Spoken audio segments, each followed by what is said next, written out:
So, when you hear the name Florence Nightingale, what's the first thing that pops into your head? Probably the lady with the lamp, right? This heroic nurse, walking through dark hospital wards. And yeah, that's true, but it's barely scratching the surface of her real story. Her true legacy? It was a full-blown revolution, not just in nursing, but in how we use data, of all things, to save lives. To really get what she did, you have to start with a pretty terrifying question. Just imagine for a second that you're sick or you're injured, and the one place you go to get help, the hospital, is actually the most dangerous place you could be. This wasn't some hypothetical nightmare. For a very long time, it was just reality.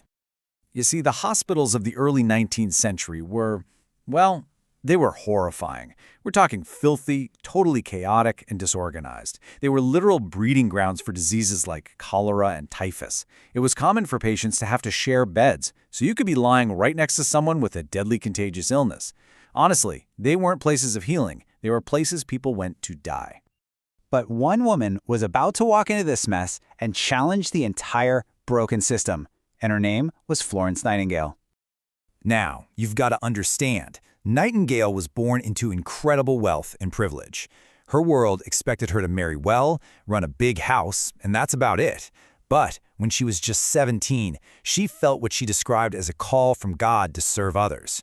This put her on a collision course with her family, with her whole society, really. And then the Crimean War broke out, giving her the chance to finally answer that call. And this is the first big thing we need to get straight.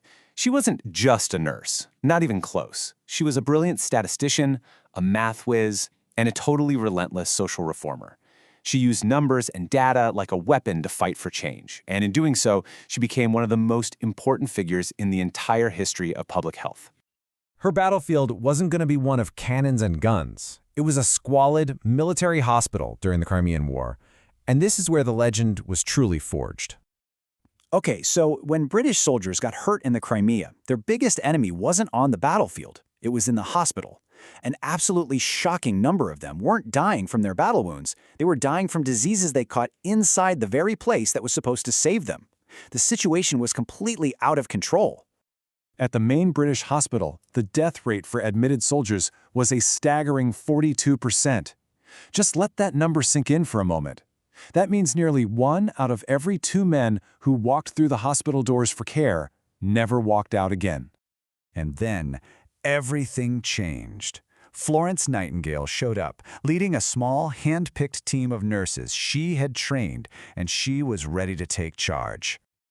Now, Nightingale didn't have antibiotics or fancy surgical tools. What she had was way more fundamental, a fierce, unwavering belief in hygiene and organization.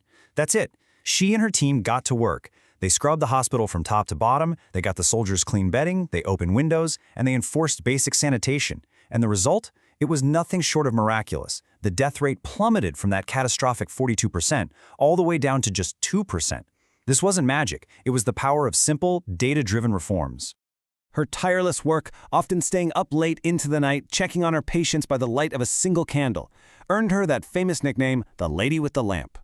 Back home in Britain, stories of her work made her a national hero, and for the first time ever, gave the profession of nursing a reputation for being honorable and respectable. But here's the thing. Her work in the Crimea?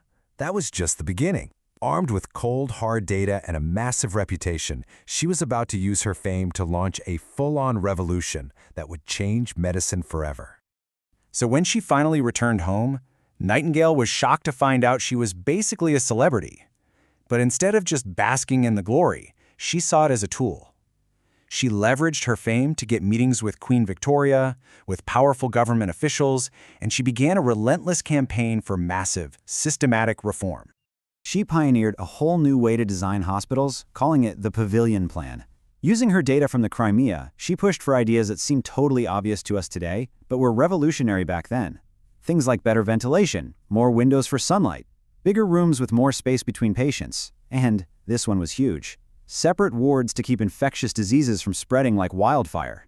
And she didn't just redesign the buildings. She professionalized the entire field of nursing. She founded the world's first professional nursing school, wrote the textbook that became its Bible, and drilled her core values of hygiene and discipline into a new generation of nurses.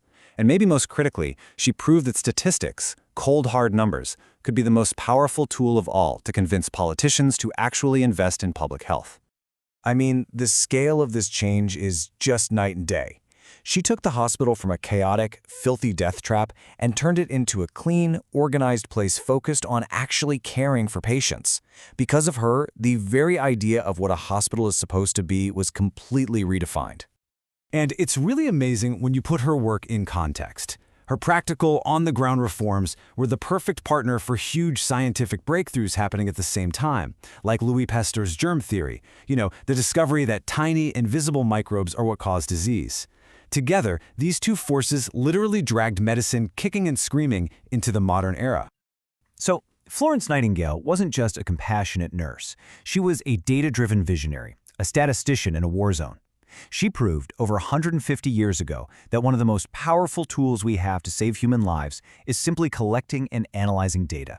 And that leaves us with one last thought, right? In our world, facing our own modern plagues and massive challenges, where do we need to apply her incredible lesson the most?